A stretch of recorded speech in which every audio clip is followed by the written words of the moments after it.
Good morning all of you, सभी को good morning. Welcome आपके अपने यूट्यूब चैनल HR क्लासेस में। आज का जो लेक्चर होने वाला है वह काफ़ी शानदार लेक्चर होने वाला है। आज के लेक्चर की जो खास विशेषता है, इसमें आज हम लोग क्लास 12th की एक टॉपिक को कवर कर रहे हैं, जिस टॉपिक का नाम है आपका इलेक्ट्रिक फील्ड लाइन्स या फिर लाइन ऑफ फोर्सेस। देखिए यह जो टॉपिक है वह आपके बोर्ड एग्जामिनेशन, साथ ही साथ जो आपके JEE और नीट एग्जामिनेशन के लिए काफ़ी इम्पॉर्टेंट है। यानी ओवरऑल यही बोलना चाहेंगे कि यह जो टॉपिक है वह बहुत ही ज़्यादा इम्पॉर्टेंट है। सो आप लोग वीडियो को बिना स्किप किए हुए अंत तक जरूर देखिएगा। तो चलिए बिना लेट किए हुए स्टार्ट करते हैं फ्रेंड्स। तो हम लोग का जो टॉपिक है उस टॉपिक का नाम है आपका इलेक्ट्रिक फील्ड लाइन्स। क्या है? इलेक्ट्रिक फील्ड लाइन्स और लाइन ऑफ फोर्सेस। क्या है? इलेक्ट्रिक फील्ड लाइन्स और लाइन ऑफ फोर्सेस। सबसे पहले एक बात जान लीजिए कि इलेक्ट्रिक फील्ड लाइन्स एक आपका इमेजिनरी है। क्या है? आपका इमेजिनरी है इलेक्ट्रिक फील्ड लाइन, यानी कि कोई इलेक्ट्रिक फील्ड लाइन्स होती नहीं है, केवल इसे हम लोग क्या करते हैं, इमेजिन करते हैं। इसके लिए हम लोग बोलेंगे कि इलेक्ट्रिक फील्ड लाइन आपका क्या है, एक इमेजिनरी है। जबकि जो आपका इलेक्ट्रिक फील्ड है, क्या आपका जो इलेक्ट्रिक फील्ड है ये आपका रियल होता है। ये क्या होता है? आपका रियल होता है। ठीक है, यानी कि इलेक्ट्रिक फील्ड लाइन्स की बात करेंगे तो वह आपका इमेजिनरी हो जाएगा, जबकि इलेक्ट्रिक फील्ड आपका क्या हो जाएगा, रियल हो जाएगा। अच्छा, आप लोग पढ़े होंगे कि पॉजिटिव चार्ज के कारण या फिर पॉजिटिव चार्ज से हमेशा इलेक्ट्रिक फील्ड आउटवर्ड की ओर जाता है। ये चीज़ आप लोग पढ़े होंगे। और यही आपका नेगेटिव चार्ज से जो आपका इलेक्ट्रिक फील्ड है वह हमेशा नेगेटिव चार्ज की ओर इलेक्ट्रिक फील्ड आएगा। कोई दिक्कत है? और एक पॉइंट चार्ज के कारण r डिस्टेंस पर जो इलेक्ट्रिक फील्ड होता है वह होता है KQ अपॉन डिस्टेंस का x²। KQ अपॉन डिस्टेंस का x²।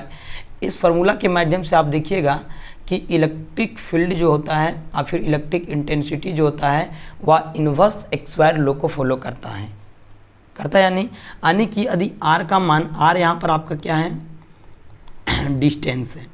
r क्या है? आपका डिस्टेंस है। यानी कि यदि डिस्टेंस का मान बढ़ जाएगा तो इलेक्ट्रिक फील्ड का मान क्या हो जाएगा, घट जाएगा। तो चलिए सपोज करते हैं एक आपका पॉजिटिव चार्ज है Q। ठीक है, अभी जस्ट बताएं कि पॉजिटिव चार्ज से इलेक्ट्रिक फील्ड आपका बाहर निकलता है। पॉजिटिव चार्ज से इलेक्ट्रिक फील्ड आपका क्या होता है, बाहर निकलता है। जबकि नेगेटिव चार्ज के कारण इलेक्ट्रिक फील्ड चार्ज की ओर आपका आएगा। ठीक है, देखिए आपका एक पॉजिटिव चार्ज है, तो पॉजिटिव चार्ज से आपका इलेक्ट्रिक फील्ड आउटवर्ड होगा या नहीं होगा? चलिए, तो देखिए शुरुआती में एक कंसेप्ट आया कि पॉजिटिव चार्ज से आपके इलेक्ट्रिक फील्ड बाहर निकलते हैं, यानी कि पॉजिटिव चार्ज से हमेशा इलेक्ट्रिक फील्ड आउटवर्ड डायरेक्शन में होगा। तो यहाँ पर बोला गया कि ये जो एरो है, ये एरो आपका बता रहा है इलेक्ट्रिक फील्ड का डायरेक्शन, इलेक्ट्रिक फील्ड का डायरेक्शन। जबकि इस जो एरो की लंबाई है, एरो की जो लंबाई है, यानी कि लेंथ ऑफ एरो जो है, लेंथ ऑफ एरो जो है ये आपका बताता है मैग्नीट्यूड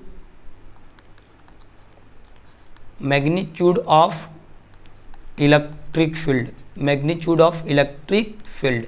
तो आप लोग देखिएगा कि यहाँ आपका एरो किधर जा रहा है, बाहर की ओर, यानी आपका जो इलेक्ट्रिक फील्ड होगा वह आउटवर्ड डायरेक्शन में लगेगा या नहीं लगेगा।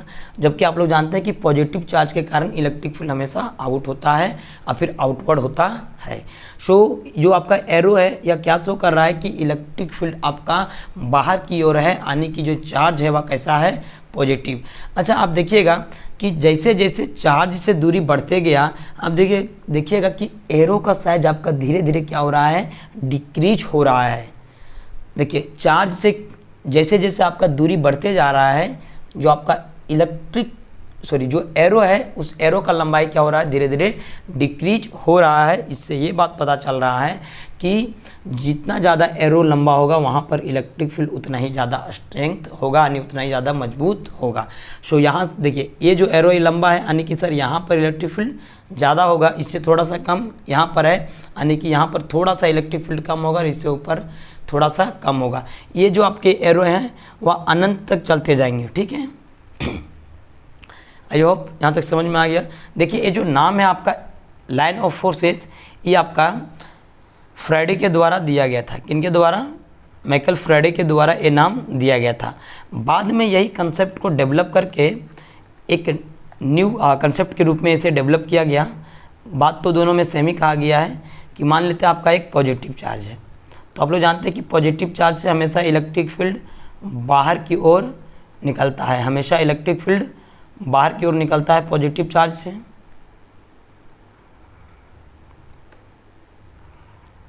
तो देखिए अगर पॉजिटिव चार्ज पार्टिकल है तो इलेक्ट्रिक फील्ड कुछ इस प्रकार से निकलेगा।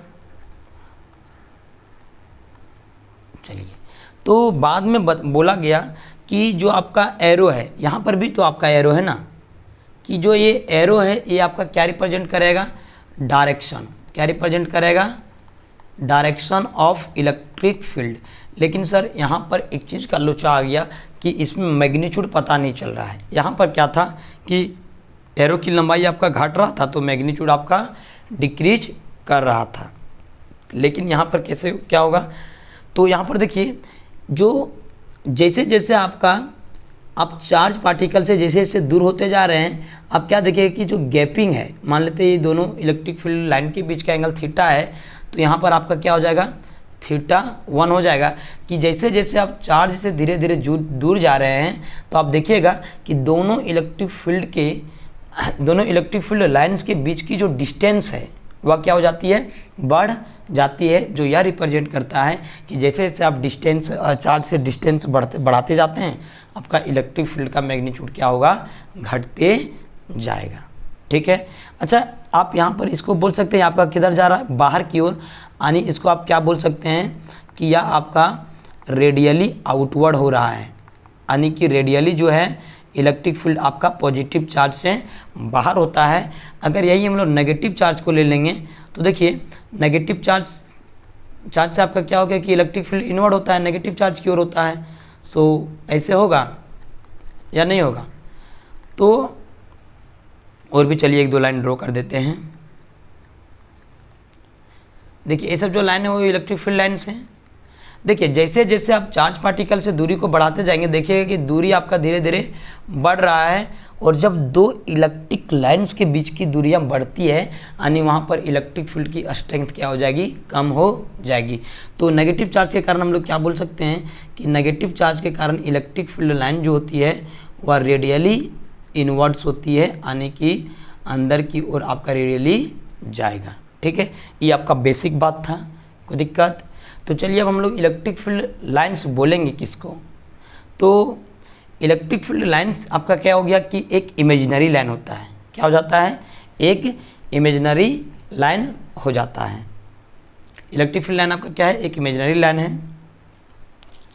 और फिर pictorial representation of electric field lines is called electric field. कि इलेक्ट्रिक फील्ड लाइन्स का जो पिक्टोरियल जो ग्राफ या फिर फिगर के माध्यम से जब आप उसे समझाइएगा तो उसे क्या बोलेंगे? इलेक्ट्रिक फील्ड, ठीक है। सॉरी इलेक्ट्रिक फील्ड, हाँ इलेक्ट्रिक फील्ड बोलेंगे। चलिए अब देखते हैं इसका प्रॉपर्टी की क्या है, property of electric field lines, ठीक है। और एक बात और जान लीजिए कि इलेक्ट्रिक फील्ड के अंदर मान लेते हैं एक आपका क्षेत्र है, इसमें इलेक्ट्रिक फील्ड है। इलेक्ट्रिक फील्ड के अंदर यदि कोई भी चार्ज पार्टिकल को रखते हैं तो यह चार्ज पार्टिकल क्या करेगा कि एक फोर्स को एक्सपीरियंस करेगा। और वह जो फोर्स होगा वह किसके बराबर होगा? Q इंटू ई के बराबर होगा। वह Q आपका रिप्रेजेंट कर रहा है चार्ज और E आपका रिप्रेजेंट कर रहा है मैग्नीट्यूड ऑफ इलेक्ट्रिक फील्ड। कोई दिक्कत है? तो इलेक्ट्रिक फील्ड लाइन आपका क्या है? एक इमेजिनरी लाइन है, ठीक है, जो आपका पॉजिटिव चार्ज से ओरिजिनेट होता है और नेगेटिव चार्ज में टर्मिनेट होता है। चलिए देखते हैं इसका प्रॉपर्टीज। तो इसका जो फर्स्ट प्रॉपर्टीज है इलेक्ट्रिक फील्ड लाइंस का यह कि it originates from positive charge and terminate in negative charge, यानी कि जो इलेक्ट्रिक फील्ड लाइंस है वह आपका ओरिजिनेट कहाँ से होगा, पॉजिटिव चार्ज से, और आपका टर्मिनेट यानी कि समाप्त हो जाएगा कहाँ पर, नेगेटिव चार्ज में। तो चलिए यह है आपका पॉजिटिव चार्ज और यह है आपका नेगेटिव चार्ज, दोनों का मैग्नीट्यूड क्या है, सेम है। और ये जो है डॉटेड लाइन, ये आपका line joining between two charges, कोई दिक्कत है। तो हमने क्या बोला कि इलेक्ट्रिक फील्ड ओरिजिनेट होगा कहाँ से, पॉजिटिव चार्ज से, यानी कि इलेक्ट्रिक फील्ड लाइन आपका ओरिजिनेट हुआ पॉजिटिव चार्ज से और टर्मिनेट कहाँ हो गया, नेगेटिव चार्ज में, यानी कि यह पॉजिटिव से निकलेगा और नेगेटिव में इंटर करेगा। तो देखिए पॉजिटिव से निकल रहा है और आपका इंटर कहाँ पर कर रहा है, नेगेटिव चार्ज पार्टिकल पर इंटर कर रहा है, ठीक है। देखिए पॉजिटिव चार्ज पार्टिकल से इलेक्ट्रिक फील्ड लाइन निकला और नेगेटिव चार्ज पार्टिकल में आपका इलेक्ट्रिक फील्ड लाइन टर्मिनेट कर जाएगा, ठीक है। मान लेते हैं ये भी आपका इलेक्ट्रिक फील्ड लाइन से, तो पॉजिटिव से आपका क्या होता है, निकलता है, जबकि नेगेटिव में आपका इंटर कर जाएगा, ठीक है फ्रेंड्स। चलिए देखते हैं जो आपका सेकंड प्रॉपर्टीज है। देखिए यहाँ पर हम लोग जितने भी प्रॉपर्टीज़ को पढ़ेंगे सारे प्रॉपर्टीज़ में छोटे छोटे पॉइंट है, लेकिन ये जो पॉइंट है वो बहुत ही इंपॉर्टेंट है जेईई और नीट के क्वेश्चंस को करने के लिए, ठीक है। तो चलिए देखते हैं जो आपका सेकंड प्रॉपर्टी है। सेकेंड प्रॉपर्टी है कि they do not form close loop, यानी कि इलेक्ट्रिक फील्ड लाइन आपका क्लोज लूप का फॉर्मेशन नहीं करता है। देखिए क्लोज लूप किसको बोलते हैं, मान लेते हैं ये आपका पॉजिटिव चार्ज है और ये आपका नेगेटिव चार्ज है, ठीक है। तो बताएं कि electric field line positive charge से निकलेगा और नेगेटिव चार्ज में टर्मिनेट करेगा, तो पॉजिटिव से निकला और नेगेटिव में टर्मिनेट कर गया। देखिए क्लोज लूप बोलेंगे किसको, क्लोज लूप बोलते हैं जब आपका स्टार्टिंग पॉइंट और फाइनल पॉइंट सेम हो जाए, यानी कि आप जहाँ से स्टार्ट किए हैं पुनः उसी पॉइंट में आ जाएंगे, तो उसे क्या बोलेंगे हम लोग कि एक आपका क्लोज लूप है। तो आप देखना चाहेंगे यहाँ से कि पॉजिटिव चार्ज पार्टिकल से आपका निकल रहा है लेकिन ख़त्म कहाँ पर हो जा रहा है, नेगेटिव पर। इसका नाम देते हैं ए और इसका नाम देते हैं बी, यानी कि ए से आपका लाइन निकल रहा है और बी में जाके एंड हो जा रहा है। तो कि बताइए कि ये आपका शुरुआती था इनिशियल पॉइंट और ये वाला आपका क्या हो गया, फाइनल पॉइंट। तो बताइए क्या इनिशियल पॉइंट और फाइनल पॉइंट एक ही जगह पर है क्या, नहीं ना, यानी हम लोग बोल सकते हैं कि electric field lines do not form close loop, यानी कि जो इलेक्ट्रिक फील्ड लाइन्स होते हैं वह आपके क्लोज लूप का फॉर्मेशन नहीं करता है, ठीक है। चलिए अब देखते हैं जो नेक्स्ट प्रॉपर्टीज है, property number third. Property number third है कि they do not terminate in space, कि जो इलेक्ट्रिक फील्ड लाइन्स है वह आपके टर्मिनेट नहीं करेंगे स्पेस में, ठीक है, यानी कि कहीं भी आपके टर्मिनेट नहीं करेंगे। कहीं भी कहने का मतलब कि यूनिवर्स के किसी भी पॉइंट पर आपका यह कभी भी टर्मिनेट नहीं करेगा।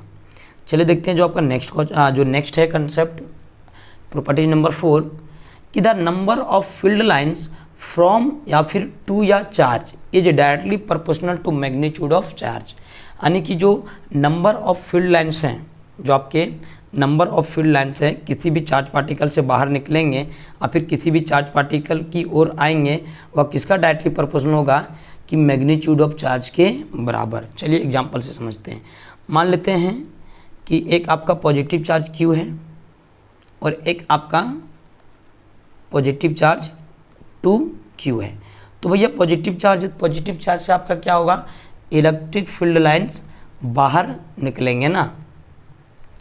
तो चलिए इस प्रकार से आपका इलेक्ट्रिक फील्ड लाइन बाहर निकलेगा, कोई दिक्कत है। अच्छा ये जो 2Q चार्ज है इससे भी क्या होगा, इलेक्ट्रिक फील्ड लाइंस बाहर निकलेंगे। देखिए ये जो दोनों ग्राफ है ना, ये दोनों ग्राफ इंडिपेंडेंटली सही है। अगर ये दोनों जो फिगर्स हैं यदि हम लोग एक दूसरे से कंपेयर नहीं करें तो आपका ए भी सही है और आपका ए भी सही है, लेकिन यदि हम लोग दोनों का कंपेयर करें कि जैसे Q से आपका कितने इलेक्ट्रिक फील्ड लाइन्स निकल रहे हैं, 4 लाइन, तो बताइए 2Q चार्ज से आपका कितने इलेक्ट्रिक फील्ड लाइन्स निकलेंगे। तो अभी हमने क्या बोला कि इलेक्ट्रिक फील्ड लाइन्स जो होगा वह किसका डायरेक्टली प्रोपोर्शनल होगा, मैग्नीट्यूड ऑफ चार्ज का। तो आप बताइए यहाँ पर चार्ज कितना गुना हो गया, 2 गुना, तो इलेक्ट्रिक फील्ड लाइन्स भी कितने गुने हो जाएंगे, 2 गुना हो जाएगा। यानी कि यदि दोनों को कंपेयर करके देखें तो इसमें यदि 4 इलेक्ट्रिक फील्ड लाइन्स निकला है तो इसमें कितना निकलना चाहिए, 8 इलेक्ट्रिक फील्ड लाइन्स निकलना चाहिए, तभी आपका सही होगा। कोई दिक्कत नहीं ना। देखिए जो शुरू में हम ग्राफ बनाए थे, जो फिगर बनाए थे, वो आपका अगर वह एक दूसरे से कंपेयर नहीं करें तो सही था, लेकिन जब कंपेयर करेंगे तो आपका ये ग्राफ सही होगा। ठीक है, चलिए इसे हम लोग एक क्वेश्चन के माध्यम से समझते हैं।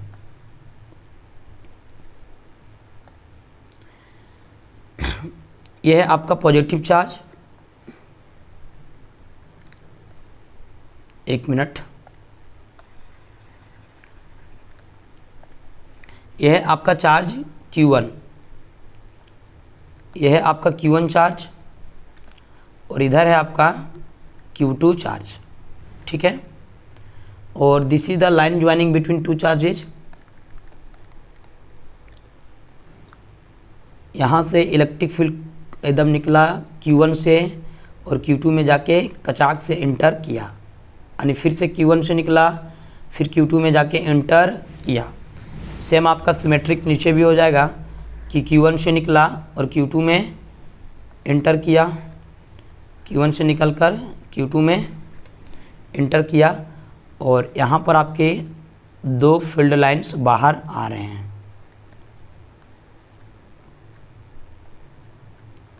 तो आप लोगों को बताना है कि Q1 और Q2 का जो रेशियो क्या होगा, Q1 और Q2 का रेशियो क्या होगा। ऑप्शन ए में है आपका 2, ऑप्शन बी में है आपका -2, ऑप्शन सी में है आपका -1/2, और ऑप्शन डी में है आपका 1/2। ठीक है, तो देखिए सबसे पहले आप लोग नेचर को डिटरमाइन कीजिए कि Q1 और Q2 का नेचर क्या है, पॉजिटिव है या फिर नेगेटिव है या फिर क्या है। तो Q1 देखिए, Q1 से आपका पॉजिटिव चार्ज पार्टिकल निकल रहा है या नहीं निकल, सॉरी Q1 से जो आपका है इलेक्ट्रिक फील्ड लाइन्स निकल रहे हैं या नहीं निकल रहे हैं, निकल रहे हैं ना। तो अभी हमने जस्ट बताया कि पॉजिटिव चार्ज पार्टिकल से इलेक्ट्रिक फील्ड लाइन निकलता है और कहाँ पर जाके इंटर करता है, नेगेटिव में। यानी कि देखिए अगर Q1 से आपका इलेक्ट्रिक फील्ड लाइन्स निकल रहा है, इसका मतलब ये हो गया कि Q1 जो है वह आपका पॉजिटिव है, Q1 क्या है, पॉजिटिव है, और आपका जो इलेक्ट्रिक फील्ड लाइन्स Q1 से निकला वो कहाँ जाके इंटर कर रहा है, Q2 में। तो Q2 आपका क्या हो जाएगा, नेगेटिव चार्ज पार्टिकल हो जाएगा। कोई दिक्कत यहाँ तक नहीं ना। और अभी हमने जस्ट बताया कि जो इलेक्ट्रिक फील्ड लाइन्स होते हैं वह आपके चार्ज के मैग्नीट्यूड का डायरेक्टली प्रोपोर्शनल होगा, यानी कि जो चार्ज का मैग्नीट्यूड का डायरेक्टली प्रोपोर्शनल होगा आपका इलेक्ट्रिक फील्ड लाइन्स। कोई दिक्कत है। सो Q1 का मैग्नीट्यूड से कितना इलेक्ट्रिक फील्ड आपका निकल रहा है बताइए, तो 1 2 3 4 5 6 7 8, यानी कि Q1 चार्ज से जो टोटल इलेक्ट्रिक फील्ड निकल रहे हैं वह कितना निकल रहे हैं, 8। जबकि Q2 से, Q2 का मैग्नीट्यूड से आपका कितना इलेक्ट्रिक फील्ड अंदर जा रहा है आप लोग बताइए, 1 2 3 4, कितना जा रहा है, 4। तो यदि हम लोग मैग्नीट्यूड ले लेंगे, Q1 और Q2 का मैग्नीट्यूड का रेशियो आपका कितना निकल जाएगा, 8/4 विच इज इक्वल टू 2। लेकिन यहाँ पर क्वेश्चन में क्या पूछा है कि Q1/Q2, यहाँ तो मैग्नीट्यूड नहीं पूछा है। तो Q1 आपका कैसा है, पॉजिटिव है, यानी कि पॉजिटिव Q1 अपॉन, और Q2 आपका क्या है, माइनस में है, so -Q2 which is equal to 8/4। So यहाँ से Q1/Q2 बराबर क्या हो जाएगा, -8/4 which is equal to -2। So Q1/Q2 का रेशियो क्या हो जाएगा, -2 हो जाएगा। So option B will be right answer. कोई दिक्कत है यहाँ तक, किन्हीं को कोई दिक्कत? चलिए अब एक हम क्वेश्चंस देते हैं आप लोगों के लिए। उसे आप लोग ज़रूर प्रैक्टिस कीजिएगा उस क्वेश्चंस को।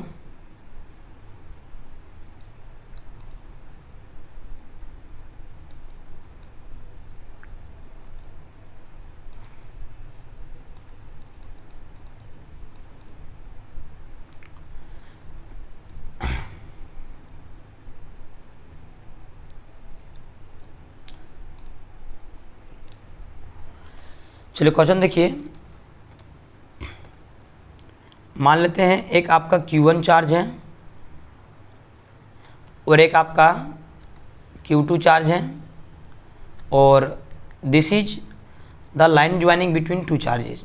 ये क्या है आपका line joining between two charges है। Q1 से आपका इलेक्ट्रिक फील्ड निकल रहा है और Q2 में इंटर कर रहा है।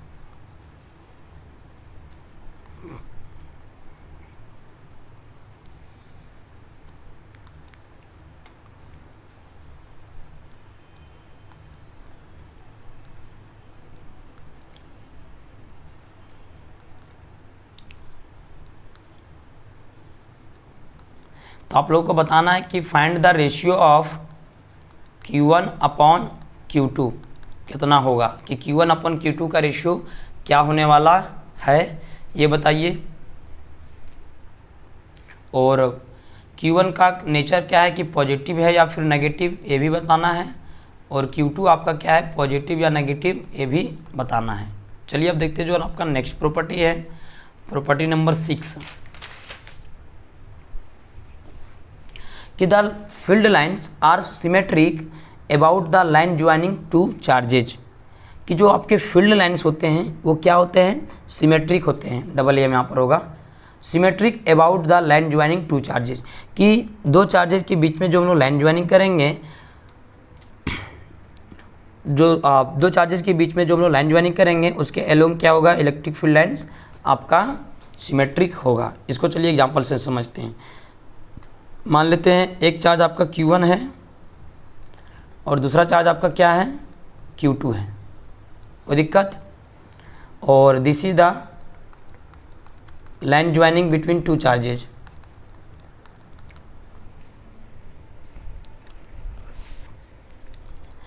और Q1 से आपका क्या हो रहा है कि इलेक्ट्रिक फील्ड लाइन्स बाहर निकल रहे हैं और आपका Q2 में इंटर कर रहा है। Q1 से इलेक्ट्रिक फील्ड लाइन्स बाहर निकल रहे हैं और Q2 में आपका इंटर कर रहा है। तो हम लोगों को बताना है कि बताइए निम्नलिखित में से कौन सा गिवन ऑप्शन आपका सही है।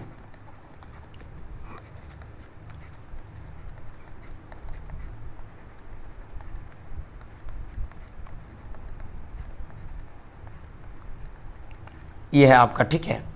तो देखिए इस प्रॉपर्टी से क्या बोले कि जो फील्ड लाइन्स होंगे ना वह सिमेट्रिक होंगे about the line joining two charges, कि जो लाइन आपका दो चार्जेस को ज्वाइनिंग करेगा उसके अबाउट इलेक्ट्रिक फील्ड लाइन क्या होंगे, सिमेट्रिक होंगे। यानी कि जिस प्रकार से आपका अपर साइड में इलेक्ट्रिक फील्ड लाइन्स होंगे उसी प्रकार से आपका नीचे भी इलेक्ट्रिक फील्ड लाइन्स होंगे, तभी ना आपका सिमेट्रिक होगा। देखिए दिस इज द सिमेट्रिक, यानी कि ये आपका सिमेट्रिक बन गया। चलिए अच्छा अब एक बात बताइए कि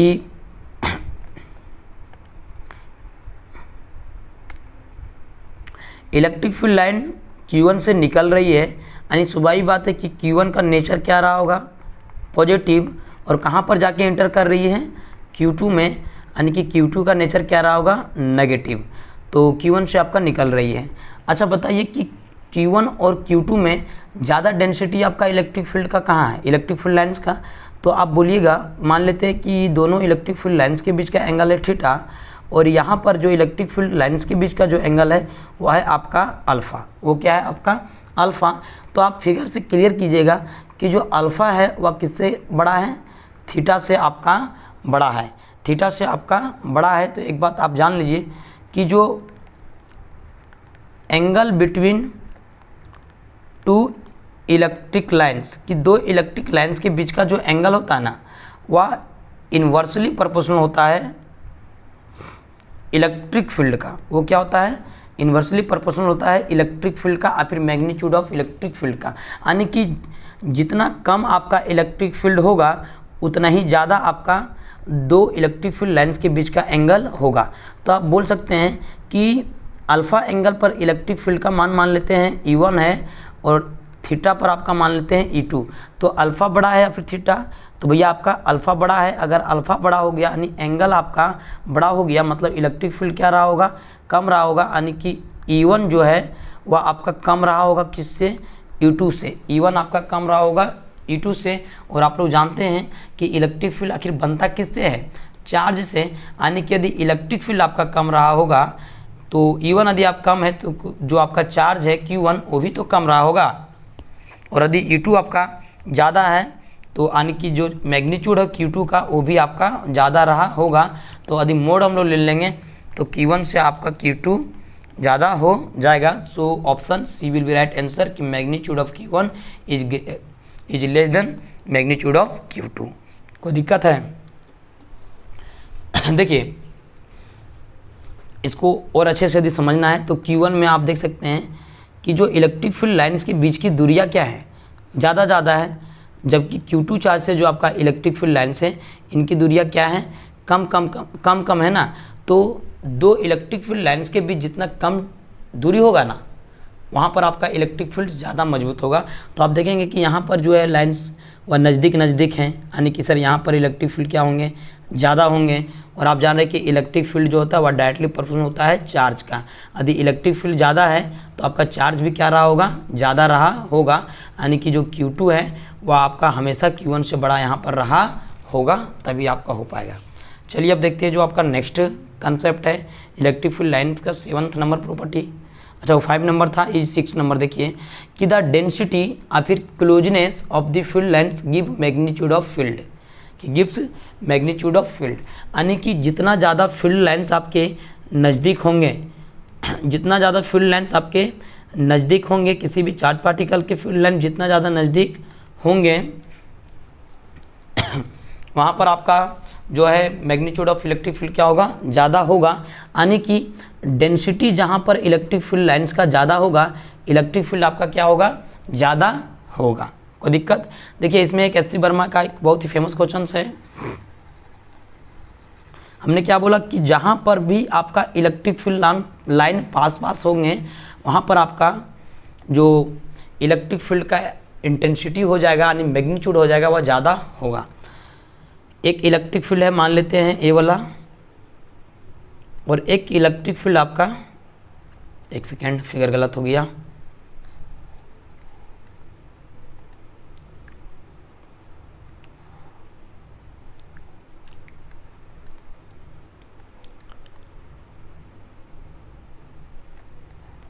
देखिए ए आपका पॉइंट हो गया ए पॉइंट हो गया बी, और ए पॉइंट हो गया सी। ये है आपका इलेक्ट्रिक फील्ड लाइंस।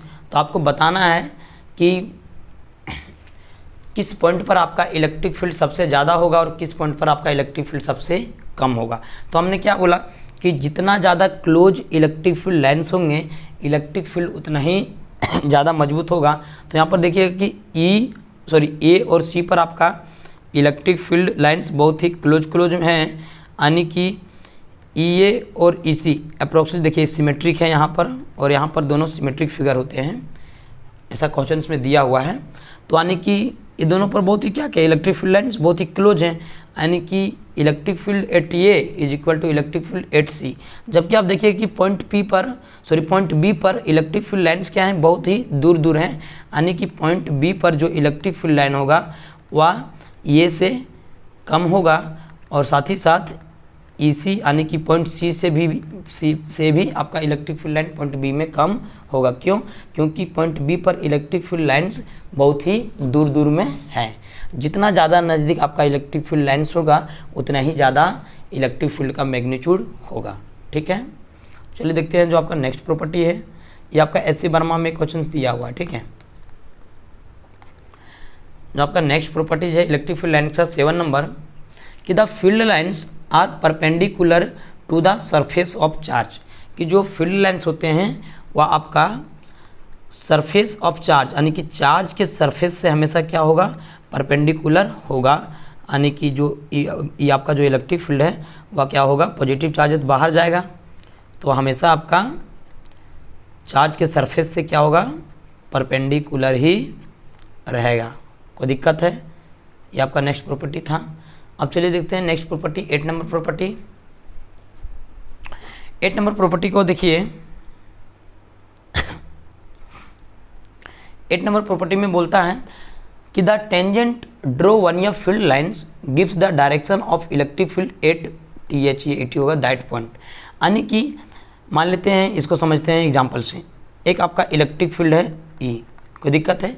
यदि हम लोग इलेक्ट्रिक फील्ड के किसी भी पॉइंट पर टेंजेंट ड्रॉ करते हैं, किसी भी पॉइंट पर टेंजेंट ड्रॉ करते हैं, तो वह जो टेंजेंट होगा ना, वही आपका इलेक्ट्रिक फील्ड लाइन का डायरेक्शन आपका देगा। चाहे मान लेते हैं कि यहाँ से एक टेंजेंट ड्रॉ किए तो यहाँ से भी आपका इलेक्ट्रिक फील्ड का डायरेक्शन मिल जाएगा। यानी कि इलेक्ट्रिक फील्ड लाइन्स पर आप कहीं भी टेंजेंट को ड्रॉ कीजिए, तो जहाँ पर आप टेंजेंट ड्रॉ करेंगे वो टेंजेंट आपका क्या करेगा, इलेक्ट्रिक फील्ड लाइन्स का डायरेक्शन देगा। कोई दिक्कत? चलिए देखते हैं जो आपका नेक्स्ट क्वेश्चन है, जो नेक्स्ट कंसेप्ट है, कंसेप्ट नंबर 9। कंसेप्ट नंबर 9 आपका इंपॉर्टेंट है generally for board examination. Board examination के लिए ऐसे क्वेश्चंस बहुत आते हैं कि 2 electric lines can never intersect to each other, कि 2 इलेक्ट्रिक लाइन्स कभी भी एक दूसरे को इंटरसेक्ट नहीं करेंगे। तो क्यों नहीं करेंगे? If they intersect to each other then at intersecting point it has two direction which is not possible. क्या बोला सो सुनिए कि 2 इलेक्ट्रिक फील्ड लाइन्स, ये मान लेते हैं आपका इलेक्ट्रिक फील्ड E1 है और एक आपका इलेक्ट्रिक फील्ड E2 है। 2 इलेक्ट्रिक फील्ड लाइन्स कभी भी एक दूसरे को प्रतिच्छेद इंटरसेक्ट नहीं कर सकते हैं, कभी भी एक दूसरे को इंटरसेक्ट नहीं कर सकते हैं। यदि वह एक दूसरे को इंटरसेक्ट करता है तो क्या हो जाएगा कि जहाँ पर आपका इंटरसेक्शन पॉइंट है, यानी कि जहाँ पर 2 इलेक्ट्रिक फील्ड लाइन एक दूसरे को प्रतिच्छेद किए हैं, उस पॉइंट पर इलेक्ट्रिक फील्ड का 2 डायरेक्शन हो जाएगा, जो आपका पॉसिबल नहीं है। देखिए इलेक्ट्रिक फील्ड E1 के लिए यहाँ से यदि हम लोग टेंजेंट खींचेंगे तो इधर आ जाएगा आपका और यहाँ पर डायरेक्शन मिल जाएगा E1, जबकि E2 के लिए यदि हम लोग यहाँ से खींचेंगे टेंजेंट तो आपका इधर मिल जाएगा। कोई दिक्कत नहीं ना? इससे क्या पता चला कि सर इंटरसेक्शन पॉइंट पर आपके कितने डायरेक्शन मिल गए, 2 डायरेक्शन मिल गए। और 2 डायरेक्शन कभी भी इलेक्ट्रिक फील्ड लाइन्स का नहीं हो सकता है, जो आपका पॉसिबल नहीं है। इसलिए 2 electric field lines can not intersect to each other. ठीक है, कारण क्या है? क्योंकि इंटरसेक्टिंग पॉइंट पर इलेक्ट्रिक फील्ड लाइन्स के 2 डायरेक्शन मिल जाते हैं, जो आपका पॉसिबल नहीं है। तो चलिए देखते हैं अब next property number 10। Property number 10 क्या है कि field lines repel by positive charge, यानी कि इलेक्ट्रिक फील्ड लाइन्स जो होते हैं वह पॉजिटिव चार्ज के द्वारा रिपेल किए जाते हैं। तो जब पॉजिटिव चार्ज फील्ड लाइन्स को रिपेल कर रहा है तो नेगेटिव चार्ज स्वाभाविक बात है कि फील्ड लाइन्स को अट्रैक्ट करेगा। तो सपोज करते हैं कि यहाँ पर एक आपका पॉजिटिव चार्ज है और यहाँ से एक आपका इलेक्ट्रिक फील्ड एकदम गड़गड़ करते आ रही है, तो यहाँ पर जैसे देखेगा पॉजिटिव चार्ज को, ये क्या हो जाएगा, आपका रिपेल हो जाएगा, यानी कि अपना डायरेक्शन को बेंड कर लेगा ना। यानी कि positive charge particle electric field को रिपेल करता, पॉजिटिव चार्ज के कारण जो आपका इलेक्ट्रिक फील्ड लाइन्स होते हैं वह रिपेल होते हैं। यानी कि electric field lines are repel by positive charge, यानी पॉजिटिव चार्ज से आपके इलेक्ट्रिक फील्ड लाइन्स रिपेल करते हैं। तो नेगेटिव चार्ज से आपका क्या करेगा, अट्रैक्ट करेगा। यानी कि इलेक्ट्रिक फील्ड लाइन जहाँ भी नेगेटिव चार्ज को देखेगा, नेगेटिव चार्ज की ओर वह दौड़ने लगेगा। ठीक है, सो कुछ इस प्रकार से फिगर हो जाएगा। चलिए अब देखते हैं जो आपका नेक्स्ट प्रॉपर्टीज है, प्रॉपर्टीज नंबर 11।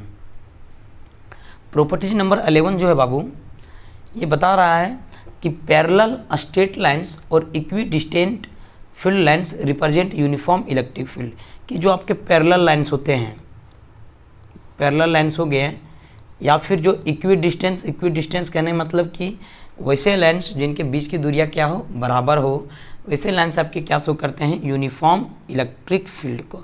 मान लेते हैं यहाँ पर 3 पॉइंट है A, B एंड C। तो देखिए ये क्या आपका स्ट्रेट लाइन है, साथ ही साथ ये सब क्या है, इक्वी डिस्टेंट वाले लाइन भी है। तो यहाँ पर बोल सकते हैं कि ये कैसा यूनिफॉर्म, कैसा फील्ड को शो करेगा, यूनिफॉर्म इलेक्ट्रिक फील्ड को, यानी कि electric field at A which is equal to electric field at B which is equal to electric field at C, यानी कि इन सारे पॉइंट पर जो आपका इलेक्ट्रिक फील्ड का मान होगा वह क्या होगा, सेम होगा। ठीक है, यूनिफॉर्म इलेक्ट्रिक फील्ड बोलते हैं वैसा इलेक्ट्रिक फील्ड जिसमें इलेक्ट्रिक फील्ड का मान हर एक पॉइंट पर क्या हो, सेम हो। चलिए देखते हैं जो आपका नेक्स्ट प्रॉपर्टीज है, प्रॉपर्टी नंबर 12 कि under electrostatics condition field lines inside the conductor is absent. कि इलेक्ट्रोस्टैटिक्स कंडीशन के अंदर, देखिए इलेक्ट्रोस्टैटिक्स कंडीशन किसे बोलेंगे कि जब आपका चार्ज पार्टिकल किस में हो, रेस्ट में हो, उस कंडीशन को बोलते हैं इलेक्ट्रोस्टैटिक्स कंडीशन। कि इलेक्ट्रोस्टैटिक्स कंडीशन में किसी भी कंडक्टर के अंदर जो इलेक्ट्रिक फील्ड होगा वह आपका क्या हो जाएगा, एब्सेंट रहेगा। मान लेते हैं ये आपका कंडक्टर है, ये आपका कंडक्टर है, और आप लोग जानते हैं कंडक्टर किसको बोलते हैं, जो करंट को कैरी करता है। तो यदि हम लोग इसे इलेक्ट्रोस्टैटिक्स कंडीशन में रखें, इलेक्ट्रोस्टैटिक्स कंडीशन में रखा जाए तो कंडक्टर के इनसाइड में इलेक्ट्रिक फील्ड का मान कितना हो जाएगा, 0 हो जाएगा। ठीक है, पिछला वाला में एक कंसेप्ट और समझ लीजिए कि जो आपका, देखिए इस प्रकार के फील्ड को बोलते हैं नॉन यूनिफॉर्म। ठीक है, यहाँ पर आप देखिएगा एक पॉइंट मान लेते हैं ये, और यहाँ पर मान लेते हैं एक पॉइंट बी। तो बताइए ए में ज़्यादा फील्ड लाइन है या फिर बी में, क्योंकि ए में जो फील्ड लाइन से इनके बीच की दूरियाँ अधिक है, यानी कि इलेक्ट्रिक फील्ड ए में आपका कम होगा और बी में आपका ज़्यादा होगा। क्यों, क्योंकि बी में इलेक्ट्रिक फील्ड लाइन्स की डेंसिटी ज़्यादा है, जबकि ए में इलेक्ट्रिक फील्ड लाइन्स उतना ही है, लेकिन दोनों के बीच जो इलेक्ट्रिक फील्ड लाइन्स के बीच की दूरियाँ क्या हो गई है, बढ़ गई है। चलिए देखते हैं अब जो नेक्स्ट क्वेश्चन, नेक्स्ट जो आपका प्रॉपर्टीज़ है, प्रॉपर्टीज नंबर 13।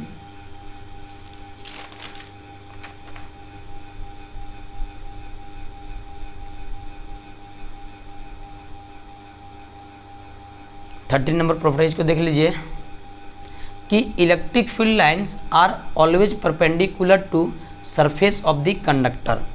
कि जो आपके इलेक्ट्रिक फील्ड लाइन्स हैं, जो आपके इलेक्ट्रिक फील्ड लाइन्स है, वह कंडक्टर के सरफेस का हमेशा क्या होगा, परपेंडिकुलर होगा। तो मान लेते हैं कि ये आपका कंडक्टर है, ये क्या है आपका कंडक्टर है, तो इलेक्ट्रिक फील्ड लाइन जो है ना वह कंडक्टर के सरफेस का हमेशा परपेंडिकुलर होगा। कोई दिक्कत नहीं ना। देखिए कभी भी इलेक्ट्रिक फील्ड लाइन आपका कंडक्टर से इस प्रकार नहीं होगा कि कंडक्टर का थीटा एंगल में है, ऐसा कभी भी पॉसिबल नहीं है। जब भी होगा तो वह कंडक्टर से हमेशा क्या होगा, 90 डिग्री के एंगल में होगा। कोई दिक्कत, देखिए इस प्रॉपर्टी से आपके एससी वर्मा में बहुत सारे क्वेश्चंस इस प्रॉपर्टी से दिया हुआ है। ठीक है, आप लोग देखे होंगे, अगर फिर ऐसे ऐसे करके कुछ दिया रहता है कि ये 30 डिग्री है, ये वोल्टेज है, मतलब V है, यहाँ पर 10 वोल्ट है, यहाँ पर 20 वोल्ट है, यहाँ पर 30 वोल्ट है। तो यहाँ से आप लोग ड्रॉ कीजिएगा कि इलेक्ट्रिक फील्ड आपका कंडक्टर के हमेशा परपेंडिकुलर होगा, हाँ ना। तो इस प्रॉपर्टी से आपके क्वेश्चंस हैं। ठीक है, चलिए अब देख लेते हैं एक और लास्ट प्रॉपर्टीज, फार और near concept of electric field. तो नेक्स्ट जो आपका है 14 नंबर, वह है near and far field. Near and far field और फिर फील्ड्स। देखिए नियर मतलब होता है नज़दीक से देखना, और फार मतलब कि बहुत ही ज़्यादा दूर से देखना। मान लेते हैं कि एक है आपका +2q चार्ज और एक है आपका -q चार्ज। तो आप लोग जानते हैं कि electric field lines positive charge से निकलेगा और नेगेटिव चार्ज में आपका एंटर करेगा ना।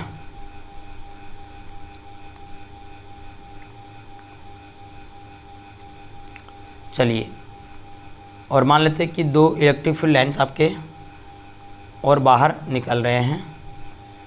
अच्छा, ये है आपका line joining between two charges, और आप लोग जानते हैं कि line joining between two charges के अबाउट जो आपका इलेक्ट्रिक फील्ड लाइन्स होता है वह सिमेट्रिक होता है, कोई दिक्कत नहीं। अच्छा, यदि आप इसे देखिएगा नज़दीक से तो यहाँ पर दो चार्ज दिखेंगे, एक +2q चार्ज और एक -q चार्ज। उस अनुसार से आपका क्या होगा कि यहाँ पर सही है, उस अनुसार से आप देखिएगा कि जो यहाँ डायग्राम है वह सही है, लेकिन आप इसे बहुत ही ज़्यादा दूर से देख रहे हैं। तो जब आप बहुत ही ज़्यादा दूर से देखेंगे तो ये पूरा जो चार्ज है, दोनों चार्ज, वह एक सिस्टम के जैसा काम करेगा। किसके जैसा काम करेगा? एक सिस्टम के जैसा काम करेगा। और उस सिस्टम में जो एक चार्ज होगा 2q और एक चार्ज होगा आपका -q। तो बताइए कि सिस्टम का जो नेट चार्ज होगा वह कितना होगा? तो +2q -q बराबर कितना हो जाएगा? +q। यानी कि जो नेट चार्ज आपका दिखेगा वह कितना दिखेगा? +q। तो जब आप दूर से देखिएगा तो आपको लगना क्या चाहिए कि ये तो एक सिस्टम है, ये तो आपका क्या है? एक सिस्टम है, और उस सिस्टम में आपका कितना चार्ज है? +q चार्ज है। तो आप देखिए कि +q चार्ज से आपका इलेक्ट्रिक फील्ड निकल रहा है ना, इलेक्ट्रिक फील्ड लाइन्स आपका क्या हो रहा है? निकल रहा है। तो आप लोग पढ़े हैं कि इलेक्ट्रिक फील्ड लाइन्स आपका पॉजिटिव से निकलता है और किधर जाता है? नेगेटिव की ओर। तो इस ग्राफ को क्या करना पड़ेगा? फिर इस ग्राफ को हम लोग नेगेटिव की ओर ले जाना पड़ेगा। अगर फार फील्ड से देखिएगा तो ये फिगर इस प्रकार से दिखेगा, ठीक है। तो यही था आपका फार और नियर फील्ड का कंसेप्ट। बेसिकली ये उतना ज़्यादा उपयोग नहीं होता है, इसलिए बहुत सारे टीचर्स इसको नहीं पढ़ाते हैं, फार फील्ड और नियर फील्ड का कंसेप्ट, ठीक है। सो आज के लिए इतना ही रखते हैं। यदि आप लोग को लेक्चर पसंद आ रही है तो लेक्चर को लाइक कर दें और चैनल को सब्सक्राइब भी कर ले, बेल आइकन को भी प्रेस कर दें और साथ ही साथ अपने दोस्त मित्रों के पास भी शेयर कर दें। So thank you for watching. मिलते हैं नेक्स्ट वीडियो में। जय हिंद, जय भारत। आप लोग अपना पढ़ाई करते रहिए।